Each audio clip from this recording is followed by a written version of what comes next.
എൻ്റെ വീടിനൊരു പ്ലാൻ ഉണ്ടെന്ന് എനിക്ക് തോന്നിയിട്ടില്ല. അതിനകത്ത് സർവൈവ് ചെയ്യാൻ പാടുപെടുന്ന ഒരുപാട് കാര്യം. അപ്പോൾ ആ ഒരു ഗ്രൂപ്പാണ് റേറ്റ് കുറച്ച് നമുക്ക് വർക്ക് എടുക്കാം. നമ്മുടെ തൂക്കണാങ്കുരുവി കൂടുണ്ടാക്കുന്ന കഥ. ഓക്കെ. മീൻസ് ഇതിൻ്റെ വെയിറ്റ് എത്രയാണ്, ഇത് എവിടെ എത്ര ഇത് അതിന് നാരുകൾ അതിന് വേണം, അതിന് കൃത്യമായിട്ടുള്ള കണക്കുണ്ടാകും. അതിന് ഓരോ എഞ്ചിനീയറിംഗ് പഠിച്ചിട്ടില്ല. അല്ല, അവരുടെ മനസ്സിലൊരു പിക്ചർ വരയ്ക്കുമ്പോൾ നമുക്ക് അതിനകത്ത് എവിടെ എന്തൊക്കെ പ്ലേസിന് ഒരു ഐഡിയ ഉണ്ട്. അപ്പോൾ അവരുടെ മനസ്സിൽ ആ വീട് എങ്ങനെയാണ് എന്നുള്ളത് പ്രോപ്പർ ഐഡിയ ഉണ്ട്. ഇത് വേണമെങ്കിൽ നമുക്കും ഉണ്ടാക്കിയെടുക്കാൻ പറ്റും ഈ ഐഡിയ ഒക്കെ. അപ്പോൾ ഇന്നത്തെ വിഷയത്തിൽ നമ്മുടെ കൂട്ടത്തിൽ നമ്മുടെ അണ്ണനില്ല, ഒരു പ്രമുഖനില്ല. അണ്ണനല്ല, ഒരു പ്രമുഖനില്ല. രാവിലെ വിളിച്ചപ്പോൾ പറഞ്ഞത് പാലുകാച്ചുണ്ട്, 2 വീടിൻ്റെ പണി തീർത്തില്ല, കെട്ടിയിട്ടതൊക്കെയാണ് പറയുന്നത്. നിങ്ങൾക്ക് ആർക്കെങ്കിലും സംശയം ഉണ്ടെങ്കിൽ റെക്കോർഡ് ചെയ്യിപ്പിക്കാം, കമന്റ് ചെയ്താൽ മതി. കെട്ടിയിട്ട് അവൾ പണിയെടുപ്പിച്ചുകൊണ്ടിരിക്കുകയാണ്. അയ്യോ അമ്മ എന്ന നിലവിളികളല്ലാതെ മറ്റൊന്നും പുറത്തു വയ്ക്കുന്നില്ല. 2 ദിവസം ബാഡ് ഇട്ടായിരുന്നത്. എനിക്ക് 2 സൂപ്പർവൈസേഴ്സിനെ വേണം. അവരെ കെട്ടിയിട്ടുള്ളല്ലോ, ഇയാളെ രക്ഷപ്പെടും. അപ്പോൾ ഇന്ന് നമുക്ക് നമ്മുടെ വിഷയം എന്ന് പറഞ്ഞു കഴിഞ്ഞാൽ, നമ്മളൊരു വീട് ചെയ്യുന്ന സമയത്ത് പലപ്പോഴും പലരും ചോദിക്കുന്നതാണ്, എനിക്കൊരു ആർക്കിടെക്റ്റിനെ കൊണ്ട് തന്നെ ചെയ്യണോ, എൻജിനീയർ കോൺട്രാക്ടറെ കൊണ്ട് ചെയ്യണോ, ഇനി അതല്ല നമുക്ക് തന്നെ ചെയ്യാൻ പറ്റുമോ എന്ന് 3 തരത്തിലുള്ള ചോദ്യങ്ങൾ നമ്മൾ ഫേസ് ചെയ്യാറുണ്ട്. നമുക്ക് 1-2 സജഷൻസ് ഉണ്ടായിരുന്നു. എനിക്കൊന്ന് ലാസ്റ്റ് വീക്ക് ഒരു കസ്റ്റമറിനെ വിളിച്ചായിരുന്നു, കാസർഗോഡ് എന്നുള്ള കസ്റ്റമറാണ്. പുള്ളി ഓൾമോസ്റ്റ് സ്വന്തമായിട്ടാണ് ചെയ്തത്. എനിക്ക് നമ്മുടെ നാട്ടിലും പണ്ടിങ്ങനെ രീതി ഉണ്ടായിരുന്നില്ലേ? അല്ല, അതിന് മുമ്പ് നമുക്ക് വെൽക്കം പറയല്ലേ? അതിന് മുമ്പ് വെൽക്കം നമുക്ക് ഈ കൊടുത്തങ്ങ് പറയാം. അപ്പോൾ ആ രീതികളൊക്കെ വെച്ചുകൊണ്ട് നമ്മുടെ ഇന്നത്തെ ടോപ്പിക്ക് നമ്മൾ സംസാരിക്കാൻ പോകുന്നത്, ഒരു വീട് നമുക്ക് തനിയെ ചെയ്യാൻ സാധിക്കുമോ, അതിനൊരു ആർക്കിടെക്റ്റ് കർശനമായിട്ട് വേണോ, അല്ലെങ്കിൽ ഒരു എഞ്ചിനീയർ ആൻഡ് കോൺട്രാക്ട് വേണോ എന്നതിനെക്കുറിച്ച്. അതെ, yes. Welcome to our podcast channel Archifies Archified Talks. Get archified.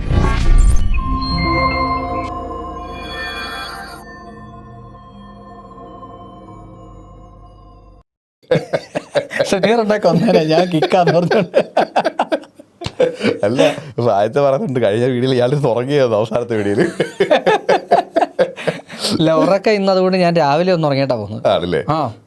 രാവിലെ നേരത്തെ എഴുന്നേൽക്കുമ്പോഴത്തേക്കും എക്സസൈസ് ഒരു 4:30 മണിക്കാണെങ്കിൽ 5:30-6 മണിയാകുമ്പോൾ പരിപാടി കഴിയും. അതിനുശേഷം ഞാൻ നിച്ചെന്ന് ഉറങ്ങി. എന്നാണെന്നറിയോ, വണ്ടി ഓടിക്കുമ്പോൾ അത് എഫക്റ്റ് ചെയ്യും. നന്നായി. അതുകൊണ്ട് ഇന്ന് ഉഷാറായിരിക്കും. നമുക്ക് ആരെ കൊണ്ട് വീഡിയോ ചെയ്യിപ്പിക്കണം, അതോ സ്വന്തമായിട്ട് വീഡിയോ ചെയ്യാന്ന് ഡീറ്റെയിൽ ആയിട്ടാണ് അറിയാം. യഥാർത്ഥത്തിൽ ഇതൊരു കോൺട്രാസ്റ്റ് ക്വസ്റ്റ്യനാണ്. പണ്ടെന്ന് വെച്ചാൽ നമുക്കറിയാം, എനിക്ക് തോന്നുന്നു എൻ്റെ അച്ഛൻ ചെയ്യുന്ന സമയത്ത് എൻ്റെ വീട് ചെയ്ത് ശ്രീധര ചേട്ടൻ എന്ന് പറഞ്ഞിട്ടുള്ള ഒരു പുള്ളി മേസ്തിരിയാണ്, ഞങ്ങളുടെ ഒരു ബന്ധുവും കൂടിയായിരുന്നു. ശ്രീധരനാണ് ചെയ്തത്. അത് ഏതാണ്ട് 1993 93 കാലഘട്ടത്തിലെ കാര്യം പറയാം. കാരണം അതിന് മുമ്പ് ചെയ്ത വീടുകളൊക്കെ ഒരുവിധപ്പെട്ട എല്ലാ വീടുകളും ചെയ്തിരിക്കുന്നത് ഒരു മേസ്തിരി ആയിരിക്കും എന്ന് തന്നെയാണ് എൻ്റെ വിശ്വാസം. അതെ, എനിക്കൊന്ന് ആ ഒരു സമയത്ത് അതാണ് ട്രെൻഡ് നല്ല അത് സാധ്യമുള്ളൂ, അതേ ഓപ്ഷൻ അതേ ഉള്ളൂ. എൻജിനീയറിങ് കഴിഞ്ഞിട്ടുള്ള ഒരു സിവിൽ എഞ്ചിനീയർ അന്നുണ്ട്. പക്ഷേ ഞങ്ങളുടെ നാട്ടിൽ കോട്ടയം കല്ലറ എന്ന് പറഞ്ഞിട്ടുള്ള ഒരു റൂറലായിട്ടുള്ള ഏരിയ, 23 കിലോമീറ്റർ കോട്ടയത്തു നിന്നുണ്ട്.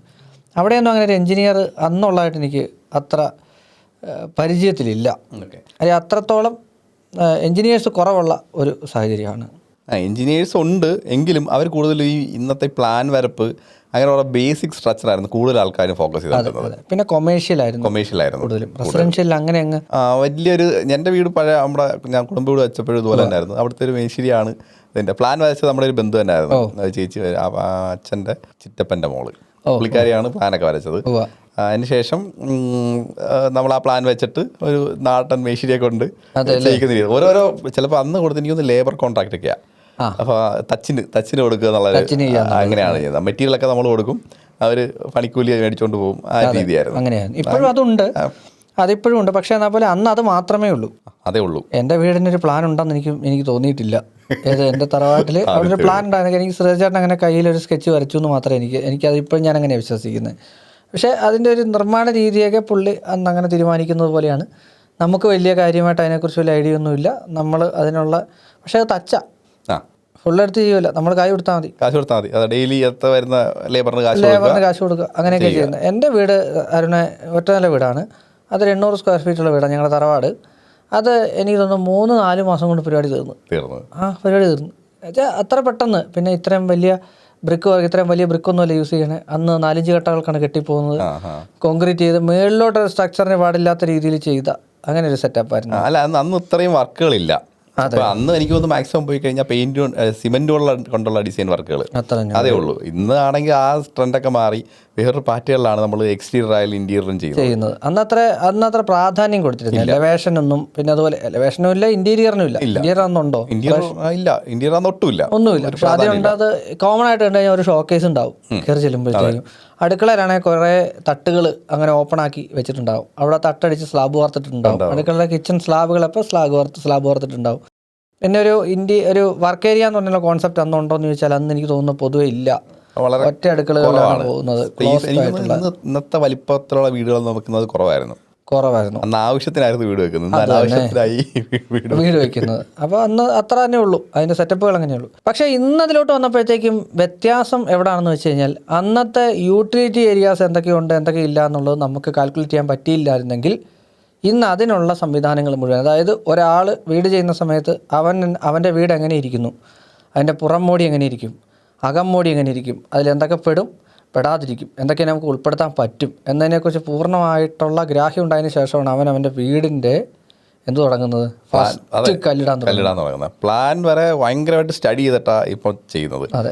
പണ്ട് അങ്ങനെയൊന്നുമല്ല. നമ്മൾ വീട് അത്യാവശ്യം ഫിനാൻഷ്യൽ അറേഞ്ച്മെന്റ് ചെയ്ത്, പണ്ട് ലോണിന്റെ അറേഞ്ച്മെന്റും കുറവായിരുന്നു. പിന്നെ ഇപ്പോഴാണ് ഇത്രത്തോളം നമുക്ക് ഹൗസിംഗ് ലോൺസ് കിട്ടുന്നത്. പണ്ട് ഹൗസിംഗ് ലോൺസ് എടുത്ത് ചെയ്യുന്ന വീടുകൾ ഭയങ്കര കുറവാണ്. പിന്നെ അതുള്ളത് പൊതുവെ ഗവൺമെന്റ് ഉദ്യോഗസ്ഥന്മാർ. അതുപോലെ കിട്ടാൻ കുറച്ച് പാടാ. ഇന്ന് കുറച്ച് ഭയങ്കര ഈസിയാണ് ഹൗസിംഗ് ലോൺ എടുക്കുക. അതുപോലെ ബിഗ് എമൗണ്ട്സ് കിട്ടുന്നതൊക്കെ കുറച്ചുകൂടി ഈസിയാണ്. നമ്മുടെ ഇൻകം സ്റ്റാറ്റസ് വെച്ചൊക്കെ കിട്ടും. പണ്ട് അങ്ങനെ അല്ലായിരുന്നു. ആ രീതിയിൽ ഭയങ്കര കുറവായിരുന്നു. അപ്പോൾ ITR ഒക്കെ ആയാലും പണ്ടൊന്നും ആരും എത്രത്തോളം ചെയ്തിട്ടുണ്ടെന്ന് ഭയങ്കര കുറവാണ്. തന്നെ കൃത്യമായി തുടങ്ങിയത് ഏതൊക്കെ വർഷമാണ് നമുക്ക് ആലോചിച്ചാൽ. അതെ അതെ. അന്ന് അങ്ങനെയൊന്നുമില്ല. ഇന്നാണ് ഫുൾ ബില്ല് പോലും എന്ന് വന്നു ചിന്തിച്ചാൽ മതി. അപ്പോൾ അതിൽ നിന്നൊക്കെ വ്യത്യാസമായി. പക്ഷേ ഇന്നിപ്പോൾ ഒരാൾ ബ്ലൈൻഡായിട്ട് നമ്മുടെ അടുത്ത് ചോദിക്കുകയാണ് ഇതെങ്ങനെയാണ് ചെയ്യേണ്ടതെന്ന് ചോദിച്ചാൽ നമുക്ക് ഒറ്റ വാക്കേ പറയാനുള്ളൂ, നിങ്ങൾ ആരെ കണ്ടോ ചോദിച്ചോ, പക്ഷേ കൃത്യമായിട്ടുള്ള പ്ലാനോടെ ചെയ്യിക്കണം എന്നുള്ളതാണ്. അത് ആർക്കിടെക്റ്റ് ആയിക്കോട്ടെ, എഞ്ചിനീയർ ആയിക്കോട്ടെ, ഇനിയിപ്പോൾ അതിലൊരു കോൺട്രാക്ടർ ആയിക്കോട്ടെ, നിങ്ങൾ തനിയെ ആയിക്കോട്ടെ, ഫസ്റ്റ് ഒരു ആർക്കിടെക്റ്റിൻ്റെ അല്ലെങ്കിൽ ഒരു ഡിസൈനറുടെ, ഒരു എഞ്ചിനീയറുടെ സഹായം തേടിയേ പറ്റൂ. കാരണം ഒരു എക്സ്പെർട്ട് ഒപ്പീനിയൻ വേണം. നമ്മൾ പല വീഡിയോയിലും പറഞ്ഞിട്ടുണ്ട് നേരത്തെ എന്തൊക്കെ തരം പ്ലാനുകൾ വേണം അല്ലേ. അതൊരു വീഡിയോ നമ്മൾ ചെയ്തിട്ടുണ്ട്. ആ വീഡിയോ വേണമെങ്കിൽ നമുക്ക് ഐബട്ടണിൽ കൊടുത്തേക്കാം. അത് വേണമെങ്കിൽ റെഫർ ചെയ്ത് കഴിഞ്ഞാൽ നമുക്ക് കൃത്യമായിട്ടുള്ള കാര്യങ്ങൾ അതിനകത്ത് പറയുന്നുണ്ട്. ആ പ്ലാൻ ഉണ്ടെങ്കിൽ തന്നെ നമുക്ക് തന്നെ ചെയ്യാവുന്നതേ ഉള്ളൂ ഒരു വീട്. പക്ഷേ ഇപ്പോഴത്തെ സിറ്റുവേഷനിൽ ആർക്കും സമയമില്ല. ശരിയാണ്. പിന്നെ അവൈലബിലിറ്റി ഓഫ് ലേബർ ഒരു പ്രശ്നമാണ്. എനിക്കൊന്ന് റൂറൽ ഏരിയയിൽ കുറച്ചുകൂടെ കിട്ടും. ഈ ലേബറിൻ്റെ കാര്യം പറയുമ്പോഴും എടുത്തു പറയേണ്ട ഒരു കാര്യം എന്താണെന്ന് വെച്ചാൽ ഇപ്പോൾ ഈ വരുന്ന ലേബർ കൃത്യമാണോ എന്ന് നമുക്ക് ഒരു ഐഡിയ ഇല്ല. ഇപ്പോൾ കഴിഞ്ഞ ദിവസം എന്നെ വിളിച്ച് നമ്മുടെ കോട്ടയം കുറിച്ചിയിൽ നിന്ന് അരുൺ എന്ന് പറഞ്ഞിട്ടുള്ള നമ്മുടെ ഒരു സബ്സ്ക്രൈബറാണ്. അരുൺ എൻ്റെ അടുത്ത് പറഞ്ഞു, ചേട്ടാ വാർക്കേ അറിയാവുന്ന ആരെങ്കിലും ലേബേഴ്സിനെ കിട്ടുമെന്ന് ചോദിച്ചു. അപ്പോൾ എൻ്റെ അടുത്ത് ചോദിച്ചപ്പോഴത്തേക്ക് ഞാൻ തന്നെ അവിടെ ഇപ്പോൾ ചെയ്യുന്നവർ ചെയ്യില്ലെന്ന് വെച്ചപ്പോൾ CITUകാരാണ് അത്ര ഇവിടെ വാർക്കുന്നത്. പക്ഷേ എൻ്റെ അടുത്ത് ചോദിച്ചാൽ അവരെങ്ങനെയാണ് ചെയ്യാം എനിക്കറിയില്ല. കാര്യം അവർ നിരന്തരം ഇത് ചെയ്യുന്ന ആൾക്കാരാണ്. അവരാണ് ചെയ്യുന്നത്. അപ്പോൾ അവർ നല്ല രീതിയിൽ ചെയ്യുമായിരിക്കും. പക്ഷേ അവരിതിലേക്ക് എക്സ്പേർട്സ് ആണെന്ന് ചോദിച്ചാൽ നമുക്ക് പറയാൻ പറ്റില്ല. അങ്ങനെയൊക്കെ എനിക്കൊന്ന് അങ്ങനെയൊക്കെ ചെയ്യണമെന്നുണ്ടെങ്കിൽ ഒരു കൺസൾട്ടന്റിനെ വെക്കുക. പിന്നെ അവൈലബിൾ ആണ്, ഒരുപാട് പേര് അവൈലബിൾ ആണ്. അതെ, റെഡിമിക്സ് ആണ് പുള്ളി ചെയ്യുന്നത്.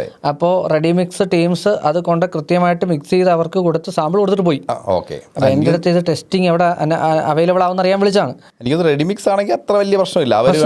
അവരുടെ ആള് വരും. റേഷ്യോ കറക്റ്റ് ഒക്കെ കറക്റ്റ് കൊടുക്കത്തുള്ളൂ. ഒരു സാമ്പിൾ അവരും കൊണ്ട് ഒരു സാമ്പിൾ ഇവർക്കും കൊടുക്കും. അതിനകത്ത് അനാവശ്യമായിട്ടുള്ള എന്തെങ്കിലും വാട്ടർ മിക്സിംഗ് എന്തെങ്കിലുമൊക്കെ ചെയ്യുന്നുണ്ടോന്നൊക്കെ നോക്കിയാൽ മതി. വേറെ അല്ലാതെ പ്രശ്നങ്ങൾ റെഡിമിക്സിനകത്ത് വരുന്നില്ല. നമ്മൾ വീട്ടിൽ പ്രിപ്പയർ ചെയ്യുന്ന കോൺക്രീറ്റ് ആണെങ്കിൽ തീർച്ചയായിട്ടും അതിന്റെ പ്രൊപ്പോർഷൻസ് ഒക്കെ മാനേജ് ചെയ്യാൻ ഒരാൾ മസ്റ്റ് ആയിട്ട് വേണം. അതെ, അതൊരു എഞ്ചിനീയർക്ക് മാത്രമേ അത് സാധിക്കത്തുള്ളൂ. ഇപ്പോൾ എഞ്ചിനീയറിങ്ങും ആർക്കിടെക്ചറും രണ്ട് പഠന സംവിധാനങ്ങളാണ് കേട്ടോ. പലപ്പോഴും പലരും ചിന്തിക്കുന്നത് ഇപ്പോൾ ഒരു സ്ട്രക്ചറൽ എഞ്ചിനീയർ, എനിക്ക് തോന്നുന്നു സ്ട്രക്ചറൽ എഞ്ചിനീയേഴ്സ് നമ്മുടെ നാട്ടിൽ ഇപ്പോൾ വളരെ കുറഞ്ഞു. പൊതുവേ ഉള്ള എഞ്ചിനീയേഴ്സ് എന്ന് പറഞ്ഞാൽ നോർമലി ഉള്ള എഞ്ചിനീയേഴ്സ് അങ്ങനെയുള്ള എഞ്ചിനീയേഴ്സ് മാത്രമാണ്. ഇപ്പോൾ ശരിക്കും പറഞ്ഞാൽ സ്ട്രക്ചറൽ എഞ്ചിനീയേഴ്സ് ഉണ്ട്, ഇലക്ട്രിക്കൽ എഞ്ചിനീയേഴ്സ് ഉണ്ട്, അങ്ങനെ പല ടൈപ്പ് ഓഫ് എഞ്ചിനീയറിംഗ് ടെക്നോളജീസ് നമ്മുടെ നാട്ടിലുണ്ട്. അതിൽ സ്ട്രക്ചറൽ എഞ്ചിനീയേഴ്സാണ് ഒരു വീടിൻ്റെ സ്ട്രെങ്തിനെ സംബന്ധിച്ച് സംസാരിക്കേണ്ടത്. ആർക്കിടെക്ട് എന്ന് പറഞ്ഞാൽ എസ്തെറ്റിക്സ് ആൻഡ് സ്പേസ് ആണ് അവരുടെ ബേസിക് ആയിട്ടുള്ള സംഗതി. അവർ വേറെ രീതിയിലാണ് അതിന്റെ ഡിസൈൻ പാർട്ടാണ് അവർ കൂടുതൽ ഡിസൈൻ പാർട്ടാണ്. സ്പേസ് എങ്ങനെ മാനേജ് ചെയ്യാം, പക്ഷെ ഭംഗിയായിട്ട് ചെയ്യാം. വേറെ സംശയം. അപ്പം എഞ്ചിനീയറിംഗെ കുറിച്ച് അവർക്ക് തീരെ അറിവില്ല എന്നും തിരിച്ചിരിക്കരുത്, അതൊക്കെ ഉണ്ട്. പാർട്ടാണ്, പക്ഷേ അവർക്കത് ലീഗലി ചെയ്യാൻ പറ്റൂല. അവരുടെ ഇപ്പോൾ ഡോക്ടേഴ്സിന് ചില പ്രാക്ടീസ് ചെയ്തുകൂടല്ലോ, അതുപോലെ തന്നെ ആർക്കിടെക്ട്സിന് ഇത് കൺസ്ട്രക്ഷൻ കോൺട്രാക്ട് എടുത്തുകൂടാ. തീർച്ചയായും അങ്ങനെ ഒരു അവരുടെ നോംസിലുണ്ട്. അതുകൊണ്ടാണ് അവരാരും ആ ഒരു പരിപാടിക്ക് പോകാത്തത്. നോളജ് ഇല്ലാത്തതുകൊണ്ടല്ല. അതെ, അത് ഇല്ലാത്തതുകൊണ്ടല്ല. പക്ഷേ അതിൻ്റെയൊക്കെ കൃത്യമായിട്ട് ഇപ്പോൾ ഒരു കോളം ബീം ചെയ്തു വരുമ്പോഴത്തേക്കും ഒരു 4 നിലയുള്ള ബിൽഡിംഗ് അത്ര സ്ട്രെങ്തായിട്ട് 4 നില കയറുമ്പോൾ നിൽക്കുമോ എന്നറിയണമെന്നുണ്ടെങ്കിൽ അതൊരു എഞ്ചിനീയർക്കാണ് കൃത്യമായിട്ട് പറയാൻ സാധിക്കത്തുള്ളൂ. അതൊരു സ്ട്രക്ചറൽ എഞ്ചിനീയർക്ക് മാത്രമേ കൃത്യമായിട്ട് പറയാൻ സാധിക്കത്തുള്ളൂ. പിന്നെ ഇതൊരു ഡിവിഷനാണ്. ഇതിനെയൊക്കെ നമ്മൾ വീട് ചെയ്യുന്ന സമയത്ത് എപ്പോഴും ഇതിനൊരു ഡിവിഷൻസ് ചെയ്യണമെന്നാണ് എൻ്റെ ഒരു അഭിപ്രായം. ഡിവിഷൻസ് മീൻസ് ഇപ്പം നമ്മൾ പലരും ചോദിക്കും, സാമ്പത്തികമായിട്ട് ബുദ്ധിമുട്ടുള്ള ഒരാൾ, സാമ്പത്തികമായിട്ട് അവർക്ക് പ്രശ്നമുണ്ട് എന്ന് കരുതുക. അവരെ സംബന്ധിച്ചിടത്തോളം നമുക്ക് വേണമെന്നുണ്ടെങ്കിൽ എങ്ങനെ ചെയ്യാം? ഇത് പാർട്ട് ചെയ്യാം. ഉദാഹരണം, ഒരു ആർക്കിടെക്റ്റ് ഡിസൈൻ ചെയ്യാം, അല്ലേ? അല്ലെങ്കിൽ എഞ്ചിനീയർക്ക് ഡിസൈൻ ചെയ്യാം. ബുദ്ധിമുട്ടുള്ള ആർക്കിടെക്ട് ഡിസൈൻ ചെയ്താൽ ഡിസൈനിങ് മാത്രമാണ് ഞാൻ പറയുന്നത്. ഡിസൈനിങ് മാത്രം അല്ലേ വേണ്ട, കോസ്റ്റ് താങ്ങുമോ? കോസ്റ്റ് ശരിയാണ്. ഇപ്പോൾ ഒരു ആർക്കിടെക്ട് ഡിസൈൻ ചെയ്താൽ എനിക്ക് തോന്നുന്നു മിനിമം 90 രൂപയാണ് ഏറ്റവും കുറവുള്ളത്. ഇപ്പോൾ ഫ്രഷേഴ്സ് ആണെങ്കിലും ചൂടൊക്കെ കുറഞ്ഞ 70 രൂപയായിരിക്കും ഫ്രഷേഴ്സ് മേടിക്കുക. 90 രൂപ അതിൻ്റെ ഒരു നെക്സ്റ്റ് ഹാൻഡിലുള്ളവർ 90 രൂപ മേടിക്കും. വലിയ ആൾക്കാരെ കുറിച്ച് ചിന്തിക്കാൻ പറ്റില്ല. അങ്ങനെയുള്ളടത്ത് പക്ഷേ ഇവർക്കൊരു ഓപ്ഷൻ നമുക്ക് കിട്ടാം. ഡിസൈനേഴ്സ് ഉണ്ട് ഇതിനായിട്ട്. ആർക്കിടെക്ട്സ് അല്ലാതെ ഡിസൈനേഴ്സ്, വർക്ക് ചെയ്ത് തെളിഞ്ഞ ഡിസൈനേഴ്സ്, ഡിസൈൻ ചെയ്യുന്ന ആൾക്കാരുണ്ട്. അവരെ സംബന്ധിച്ചിടത്തോളം എനിക്ക് തോന്നുന്നു ഒരു 25 രൂപയൊക്കെ ഉള്ളൂ സ്ക്വയർ ഫീറ്റ്. 15 രൂപയ്ക്ക് ചെയ്യുന്നവരുണ്ടേ. 15 രൂപയ്ക്ക്. പക്ഷേ ഞാൻ സീരിയസ്ലി സെറ്റ് ഈ ഡിസൈനേഴ്സ് നമ്മുടെ ഇതിൽ നിന്ന് തന്നെ ഞാൻ പറയട്ടെ, ഏത് ഡിസൈനേഴ്സ് ആയിക്കോട്ടെ, നിങ്ങൾ അണ്ടർ കോട്ട് ചെയ്യരുതെന്ന് പറയും. ശരിയല്ലേ? അല്ല, ഒരുപാട് കാര്യങ്ങളിൽ ചില കാര്യങ്ങൾ നമ്മൾ കോംപ്രമൈസ് ചെയ്യരുത്. കാര്യം അതിനൊരു മൂല്യമുണ്ട്. ഇപ്പോൾ എനിക്ക് അറിയുന്ന ഒരാൾ വയനാട്ടിൽ നിന്നുള്ള, എനിക്ക് അറിയുന്ന ആളെന്ന് വെച്ചാൽ എനിക്ക് വിളിച്ച് സംസാരിച്ച് പരിചയമുള്ളൂ. പുള്ളി ചേട്ടാ ഞാൻ 5 രൂപയ്ക്ക് ചെയ്യുന്നതെന്ന് പറഞ്ഞു. ഞാൻ അവൻ്റെ അടുത്ത് പറഞ്ഞു, നിങ്ങൾ അത് ചെയ്തു കൊടുക്കരുത്. എന്നുവെച്ചാൽ ഇതൊരു എന്താ സംഭവം എന്ന് വെച്ചാൽ മാർക്കറ്റിൽ എല്ലാ സംഗതികൾക്കും ഒരു കൺസിസ്റ്റൻസി വേണം. ശരിയാണ്. അതിന് മാർക്കറ്റ്, ഈ ബിസിനസ്സിന് പറയുന്നത് മാർക്കറ്റ് പൊളിയുന്ന ബിസിനസ് എന്നാണ് പറയുക. മാർക്കറ്റ് എല്ലാത്തിനും ഒരു സന്തുലിതാവസ്ഥ. സന്തുലിതാവസ്ഥ പറഞ്ഞാൽ എങ്ങനെയാണ്?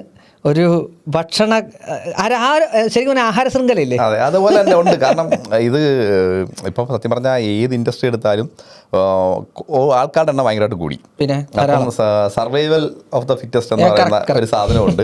അതിനകത്ത് സർവൈവ് ചെയ്യാൻ പാടുപെടുന്ന ഒരു ആൾക്കാർ. അപ്പോൾ ആ ഒരു ഗ്രൂപ്പാണ് റേറ്റ് കുറച്ച് നമുക്ക് വർക്ക് എടുക്കാം, പിന്നീട് നമുക്ക് റേറ്റ് കൂട്ടാം എന്നുള്ള ചിന്തയിലാണ് അവർ നിൽക്കുന്നത്. പക്ഷേ വൺസ് നമ്മൾ ആ റേറ്റ് കുറച്ച് എടുത്തു കഴിഞ്ഞാൽ അത് തന്നെയായിരിക്കും പിന്നീടുള്ള തുടർച്ചയും. നമുക്കൊരിക്കലും അത് ഹൈപ്പ് ചെയ്യാൻ പറ്റാതെ വരും. അപ്പോൾ അങ്ങനെയുള്ളിടത്ത് ഒരു 20 രൂപയ്ക്കും 25 രൂപയ്ക്കും ചെയ്യുന്നവരുണ്ട്. നിങ്ങൾക്ക് 2000 സ്ക്വയർ ഫീറ്റ് വീടാണെന്നുണ്ട് 25 × 2000, അതായത് ഒരു 50,000 രൂപ ഡിസൈനിങ്ങിന് വരിക. ഈ ഡിസൈനിൽ നിങ്ങൾക്ക് വരുന്ന ഡ്രോയിങ്സ് ഉൾപ്പെടെയുള്ള കാര്യങ്ങൾ അവർ തരും. 2D അടക്കമുള്ള കാര്യങ്ങൾ അവർ നിങ്ങൾക്ക് തരുന്നു. അതിൽ നിന്നാണ് നമ്മൾ സെക്ഷൻ ഡ്രോയിങ് ഉൾപ്പെടെയുള്ള കാര്യങ്ങൾ അവർ തരിക. അത് 2000 രൂപയ്ക്ക് എടുത്ത് നിങ്ങൾക്കെടുത്ത് ഈ പറഞ്ഞ 2000 സ്ക്വയർ ഫീറ്റ് 50,000 രൂപ നിങ്ങൾ ചിലവാകുന്നു. ബാക്കി നമുക്ക് ലേബർ കൊടുക്കാം. അതെ, ലേബർ കൊടുക്കാം.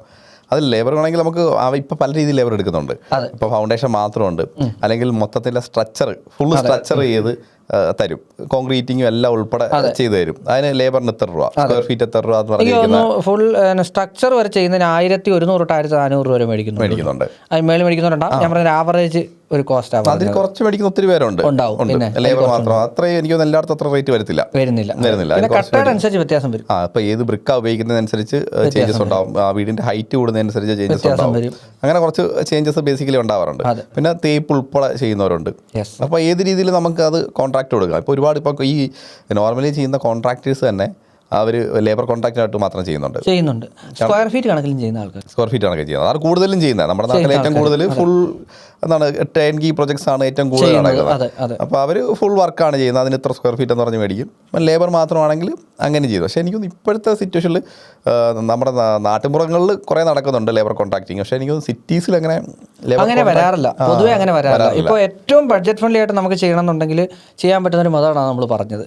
ഒരു ഡിസൈൻ ചെയ്യിക്കുക. ആ ഡിസൈൻ ചെയ്തതിന് ശേഷം നമ്മളൊരു കോൺട്രാക്ടർ പീസ് വർക്കുകൾ കൊടുക്കുന്നുണ്ട്.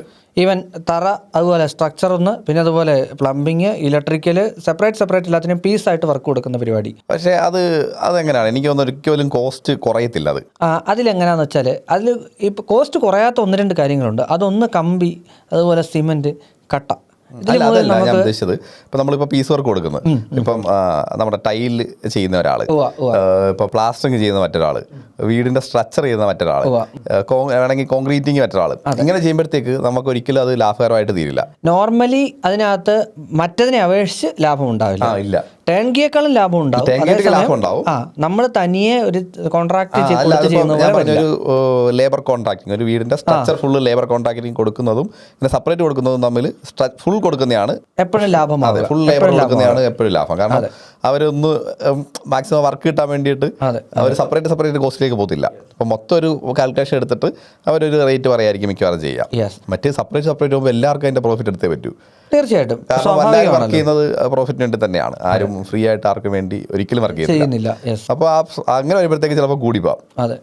അപ്പോൾ എനിക്കൊന്ന് അങ്ങനെ കൊടുക്കാതെ ഒരാളെ വിളിച്ചിട്ട് ഇത്ര ഇവിടം തൊട്ട് ഫൗണ്ടേഷൻ തൊട്ട് ഇതിൻ്റെ തേപ്പ് വരെ കൊടുത്തു കഴിഞ്ഞാൽ സത്യം പറഞ്ഞാൽ അത് കുറച്ചുകൂടി ഈസിയാണ്, കുറച്ചുകൂടി എളുപ്പമാണ്. പിന്നെ മാത്രമല്ല ഈ ബഡ്ജറ്റിങ് നോക്കുമ്പോഴും നമുക്ക് എപ്പോഴും പലരും ചിന്തിക്കുന്നത് ഈ 2000 സ്ക്വയർ ഫീറ്റ് ഒക്കെ ആണല്ലോ ഇപ്പോൾ ടേൺ കീ പ്രോജക്റ്റുകൾക്ക് പലരും പറയുന്നത്. 2000 തൊട്ട് 1800 ചെയ്യുന്ന ഒരുപാട് പേര്. പക്ഷേ എന്തായാലും 2000 എന്നുള്ളൊരു ആവറേജ് എടുത്തു കഴിഞ്ഞാൽ എപ്പോഴും ഇങ്ങനെ നമ്മൾ ചെയ്യുമ്പോഴത്തേക്ക് എനിക്ക് ഫീൽ ചെയ്തിട്ടുള്ളത് ഒരു 30% വരെ 30% വരെ നമുക്ക് ബഡ്ജറ്റിൽ ഡിപ്രിസിയേഷൻ വരുമെന്നുള്ളതാണ്. 30%. കാരണം വെച്ചാൽ നമ്മുടെ അതിനകത്ത് വേറൊരു കാര്യമുണ്ട്. അപ്പോൾ എപ്പോഴും ഇപ്പം ഞാനൊരു ഫുൾ വർക്കായിട്ട് എടുത്ത് ചെയ്യുമ്പോഴത്തേക്കും എൻ്റെ പ്രോഫിറ്റ് അതിനകത്ത് എനിക്ക് കണ്ടേ പറ്റുള്ളൂ.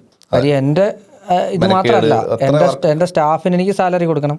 അപ്പോൾ അങ്ങനെ പല രീതിയിൽ നമുക്കതിനെ ഇപ്പോൾ സുനീറിൻ്റെ കാര്യം ഇപ്പോൾ എൻ്റെനേക്കാളും കുറച്ചുകൂടി റിലേറ്റബിൾ ആയിട്ടുള്ള സുനീറാണ്. സുനീർ ചെയ്യുമ്പോൾ സ്വാഭാവികമായിട്ടും അതിനകത്ത് അയാളുടെ സ്റ്റാഫിന് സാലറി കൊടുക്കണം, അയാൾക്ക് അതിനകത്ത് നിന്ന് സാലറി എടുക്കണം. അങ്ങനെ പല പല പ്രശ്നങ്ങളുണ്ട്. അതെല്ലാം വിളിക്കുമ്പോൾ എല്ലാം അവിടെ ചെല്ലണം. എനിക്കൊന്ന് മിക്കവാറും റെഗുലർ വിസിറ്റ് ഉണ്ട്. റെഗുലർ വിസിറ്റ് ഇല്ലാതെ പറ്റൂല. കാരണം വെച്ചാൽ ഇതെന്താണെന്ന് വെച്ചാൽ എപ്പോഴും കസ്റ്റമർക്ക് ടെൻസ്ഡാണ്. ശരിയല്ലേ? ഇപ്പം നമ്മളൊരു വണ്ടി പണിയാൻ കാർ ഷോറൂമിൽ കൊടുത്തു കഴിഞ്ഞാൽ എന്നെ സമയത്തുള്ള അത് എപ്പോഴും ടെൻഷൻ തന്നെയാണ്. കാരണം അത് കിട്ടുന്നിടം വരെ. കാര്യം അതിൻ്റെ ക്ലിയർ ആയോ എന്നുള്ളത് എനിക്ക് ഓടിക്കുമ്പോൾ മാത്രമേ അറിയാം. ഒരു വീടിനെ സംബന്ധിച്ച് ഒരാളുടെ സ്വപ്നമാണ് അല്ലേ, ഒരു കാറിനെക്കാട്ടി വലിയ സ്വപ്നമാണ് വീട് എന്ന് പറയുന്നത്. കാർ എന്ന് പറഞ്ഞാൽ നമുക്ക് വീണ്ടും പണിയിപ്പിക്കാം, വേണമെന്നുണ്ടെങ്കിൽ നമുക്ക് ഉപേക്ഷിക്കുക വരെ ചെയ്യാം, നമുക്ക് പ്രശ്നങ്ങളില്ല, ചേഞ്ച് ചെയ്തൊക്കെ എടുക്കാം. വീടെന്ന് പറഞ്ഞാൽ അത് പറ്റൂല, ഒരിക്കലും സാധിക്കും. അതുമല്ല ഇപ്പൊ അതിനകത്ത് വേറെ പ്രശ്നം എന്ന് പറഞ്ഞാൽ ഒരിക്കലും 100% ഈ കോൺട്രാക്ടറെ ക്ലൈന്റിന് വിശ്വാസം ഉണ്ടാവില്ല. എത്ര പറഞ്ഞാലും ഇപ്പോൾ സുനീറിന്റെ കാര്യം എടുത്താലും ക്ലൈന്റിന് 100% വിശ്വാസം ഉണ്ടാവില്ല. അത് സ്വാഭാവിക രീതിയാണ്. അതൊന്നും ചെയ്യാൻ പറ്റില്ല. അത് നമ്മളാണേലും അങ്ങനെയല്ലേ. നമുക്കിപ്പോൾ നമ്മുടെ ഒരു വീടിനെ സംബന്ധിച്ചോളം നമ്മുടെ ഒരു വലിയ സ്വപ്നം നിൽക്കുമ്പോഴത്തേക്ക് അതിനകത്ത് പിന്നെ ഇപ്പോഴത്തെ ഒരു വലിയ പ്രശ്നം എന്ന് വെച്ചാൽ സോഷ്യൽ മീഡിയയിൽ 1008 വീഡിയോസാണ് ഉള്ള കാര്യം. നമ്മൾ ഉൾപ്പെടെയുള്ളവർ ഇപ്പൊ പലരും പറഞ്ഞിട്ടുണ്ട്, പല കോൺട്രാക്ടേഴ്സ് പറഞ്ഞിട്ടുണ്ട്, നിങ്ങളുടെയൊക്കെ വീഡിയോ ചെയ്തിട്ട് അത് അങ്ങനെ ചെയ്യണം ഇങ്ങനെ ചെയ്യണം, നമ്മളൊക്കെ ആകെ പെട്ടിരിക്കുക എന്ന് പറയുന്ന ഒരുപാട് കോൺട്രാക്ടേഴ്സ് ഉണ്ട്. അപ്പൊ അതും അതിനകത്തൊരു അഫക്ട് ചെയ്യുന്ന കാര്യമാണ്. കാരണം കസ്റ്റമർ എവിടെ നിന്നൊക്കെ നോളജ് കിട്ടുമോ അവിടെ നിന്നൊക്കെ നോളജ് ഒക്കെ എറിയുന്നുണ്ട്. അതിനകത്തും വേറൊരു കാര്യമുണ്ട്. നോളജ് നമ്മുടെ അടുത്ത പാർട്ടി പറയേണ്ട ഒരു കാര്യം കൂടിയാണ്. നോളജ് നമുക്ക് കിട്ടുന്നതോടൊപ്പം തന്നെ ഇതെന്നാന്ന് വെച്ചാൽ എപ്പോഴും എല്ലാ നോളജും ചിട്ടയോടെ അടുക്കും ചിട്ടയോടെ ഇതിനെ ക്രോഡീകരിക്കുക എന്ന് പറഞ്ഞിട്ടുള്ള വലിയ പ്രോസസ്സ് ഉണ്ട്. അവിടെയാണ് അടുത്ത സെഷനിലോട്ട് നമ്മൾ പോകേണ്ട ഒരു സാഹചര്യം വരിക. ഇതങ്ങ് കംപ്ലീറ്റ് ചെയ്തിട്ട് പോവാം, നമുക്കൊരു ഡിസൈനറെ വെച്ച് നമുക്ക് സ്വന്തമായിട്ട് വീട് ചെയ്യാം, ഒരു കുഴപ്പമില്ല, യാതൊരു പ്രശ്നമില്ല. നമുക്കൊരു കാർപ്പൻറ്റർ ചേട്ടനെ കൊണ്ട് നമ്മുടെ ഇൻറ്റീരിയർ വേറെ ആരെ കൊണ്ട് ഒരു ഡിസൈൻ ചെയ്യിച്ചിട്ട് നമുക്ക് തനിയെ അതും ചെയ്യാം, ഒരു പ്രശ്നമില്ല. പക്ഷേ കളറ് അതുപോലെ ഒരു ഡെക്കോർ ഐറ്റംസിൻ്റെ ഏതെങ്കിലും ഒരു എന്താ പറയുക, ഒരു ക്ലോക്ക് ആയിക്കോട്ടെ, ഇതെവിടെ കൊടുക്കണം എന്നത് നമ്മൾ ചിന്തിക്കുമ്പോൾ നമുക്കവിടെ ഉറപ്പായിട്ടും ഒരു ബാക്കപ്പ് വേണ്ടി വരും. ശരിയാണ്, സ്വാഭാവികമാണ്. അതിൻ്റെ ഒരു ഉദാഹരണം, ഉദാഹരണം എന്ന് പറഞ്ഞാൽ പല ഷോപ്പുകൾ വിസിറ്റ് ചെയ്തിട്ടുള്ള എൻ്റെ ഒരു ഫ്രണ്ടാണ്, എൻ്റെ ഒരു സബ്സ്ക്രൈബറാണ്. ആൾ എൻ്റെ അടുത്ത് പറഞ്ഞത്, ഞങ്ങൾ ഒരുപാട് ഷോപ്പുകൾ കയറി, പക്ഷേ ഒന്നും ഞങ്ങൾക്ക് അങ്ങ് തൃപ്തിയാവുന്നില്ല. അവരുടെ തൃപ്തിയല്ല അതിൻ്റെ പ്രശ്നം എന്നാണ് ഞാൻ വ്യക്തമായി മനസ്സിലാക്കുന്നത്. അത് അവർക്ക് ഞാൻ മനസ്സിലാക്കി കൊടുക്കുമ്പോൾ അവർക്കത് കൃത്യമായി കാര്യം. അവർ കാണുന്നതല്ല അവർക്ക് ഓക്കെയാണ്, അടിപൊളിയാണ്. പക്ഷേ അവർ അടുത്ത് കാണുമ്പോൾ അതിലും ഓക്കെ ആയിട്ടുള്ള സാധനം കാണുകയാണ്. പക്ഷേ ഇതെവിടെ പ്ലേസ് ചെയ്യണം എന്നത് അല്ല. അതിനകത്തൊരു കാര്യം പറയാനുള്ളത് പറഞ്ഞാൽ, നമ്മുടെ ഒരു വീടിന്റെ പ്ലാൻ നമ്മൾ സെറ്റ് ചെയ്തു, അപ്പോൾ അവിടെ തന്നെ നമ്മൾ ഫിക്സ് ചെയ്യണം നമ്മൾ എന്തൊക്കെയാണ് ചെയ്യുന്നത്. ഒരു ഡിസൈൻ ഇപ്പം ഫൗണ്ടേഷൻ എങ്ങനെയാണ് ചെയ്യുന്നത്, ആ വീടിന്റെ ഫുൾ ഡിസൈൻ ആദ്യം എങ്ങനെയാണ് ചെയ്യുന്നത് കൺഫേം ചെയ്യുക. അതിനകത്ത് മാക്സിമം മാറ്റം വരുത്താതിരിക്കുക, അതാണ് ആദ്യം ചെയ്യേണ്ട കാര്യം. 110 അഭിപ്രായങ്ങളുണ്ടാവും. ഇതിനകത്തൊന്നും ചെവി കൊടുക്കാതെ അതെ, നമ്മൾ ഒറ്റ കാര്യത്തിൽ സ്റ്റിക്ക് ചെയ്യുക. അവിടുന്ന് ഒരു ചേഞ്ചസ് ഒരു കാരണവശാലും കൊണ്ടുവരരുത്. അതാണ് നമ്മൾ പ്രൈമറിലി ചെയ്യേണ്ട ആദ്യത്തെ കാര്യം. കാരണം ഇതിനകത്ത് ചേഞ്ച് വന്നാൽ കോസ്റ്റ് കൂടും, എപ്പോഴും കൂടും. അപ്പം ആദ്യം നമ്മുടെ പ്ലാനിൽ സ്റ്റിക്ക് ചെയ്യുക. അതിനകത്ത് എല്ലാ കാര്യങ്ങളും, ഇപ്പോൾ ഫർണിച്ചർ ലേഔട്ട് ആയാലും എന്ത് കാര്യങ്ങളായാലും നമ്മൾ ആദ്യം തീരുമാനിച്ച് വെക്കുന്നത് എന്താണോ അതിനനുസരിച്ച് ആ വർക്ക് കംപ്ലീറ്റ് ചെയ്താൽ തന്നെ ഭയങ്കര കോസ്റ്റ് ലാഭിക്കാം. അല്ല, ഇതിനകത്ത് മറ്റൊരു കാര്യം, ഇവിടെ കോൺട്രഡിക്ഷൻ വരുന്നത് അവിടെയാണ്. ഇപ്പോൾ എൻ്റെ അടുത്ത് പലരും പറഞ്ഞിട്ടുണ്ട് ഇതെന്നാന്ന് വെച്ചാൽ നമുക്ക് രണ്ട് ഭാഗത്തു നിന്നും നമുക്ക് ഇതുപോലെ എപ്പോഴും പരാതികൾ കേൾക്കും. അതായത് ഞങ്ങളോട് ഇന്ന സംഗതിയാണ് പറഞ്ഞത്, പക്ഷേ ഞങ്ങൾക്ക് ഒരുപാട് മാറ്റേണ്ടി വന്നു, അതിൻ്റെ പൈസ അവർ തന്നില്ല, അതിൻ്റെ ഒരു പ്രശ്നമായി. ഇത് ഞാൻ പറഞ്ഞില്ല, ഇത് നമ്മൾ എന്ത് സാധനം മാറ്റിയെന്ന് പറഞ്ഞാൽ നമ്മൾ കസ്റ്റമർ ചിന്തിക്കുന്നത് അത് മാറ്റിയിട്ട് ഇത് ചെയ്തതല്ലേ എന്നുള്ള. പക്ഷേ ആ ചെയ്യുമ്പോഴത്തേക്ക് അതിനൊരു കോസ്റ്റ് ഉണ്ട്, അത് ചിലപ്പോൾ മറ്റേലും കൂടുതലായിരിക്കും. ആ കോസ്റ്റ് എപ്പോഴും കസ്റ്റമർ ചിന്തിക്കുന്നില്ല, അല്ലെ നമ്മൾ ചോദിച്ച് മനസ്സിലാക്കുന്നില്ല. രണ്ട് രീതിയിലാണ്. ഇതൊരു എസ്കേപ്പിസം ആകാൻ ചിലപ്പോൾ, ചില സമയത്ത് അത് നമുക്ക് ട്രാപ്പായി തീരുകയും ചെയ്യാം. നമുക്കൊരു രീതിയിലും ചിലപ്പോൾ അതിനെ ക്ലിയർ ചെയ്യാൻ പറ്റിയെന്ന് വരത്തില്ല. അപ്പോൾ കസ്റ്റമറെ സംബന്ധിച്ചിടത്തോളം വീട് ചെയ്യുന്ന സമയത്ത് ഡിസൈനിങ് എന്ന് പറഞ്ഞൊരു പസിലാണ് ആക്ച്വലി. ഈ പസിലിൽ ഉദാഹരണം ഞാനിപ്പോൾ എൻ്റെ അടുത്ത് പലരും ചോദിക്കാറുണ്ട്, എന്തുകൊണ്ട് ഒരു ആർക്കിടെക്റ്റിനെ ഒരു ടൈല് സെലക്ഷന് കൂടെ കൊണ്ടുപോകണം? ശരിക്കും പറഞ്ഞാൽ ഒരു പാറ്റേൺ അവൻ അറിയാം ആ സാധനം അവിടെ ഇട്ടാൽ എങ്ങനെ ആകുന്നത്. കാര്യം അവൻ ആർക്കിടെക്റ്റാണ്. അല്ല, അവരുടെ മനസ്സിലൊരു ഒരു പിക്ചർ വരയ്ക്കുമ്പോൾ നമുക്ക് അതിനകത്ത് അവിടെ എന്തൊക്കെ പ്ലേസിന് ഒരു ഐഡിയ ഉണ്ട്. അപ്പോൾ അവരുടെ മനസ്സിൽ ആ വീട് എങ്ങനെയാണ് എന്നുള്ളത് പ്രോപ്പർ ഐഡിയ ഉണ്ട്.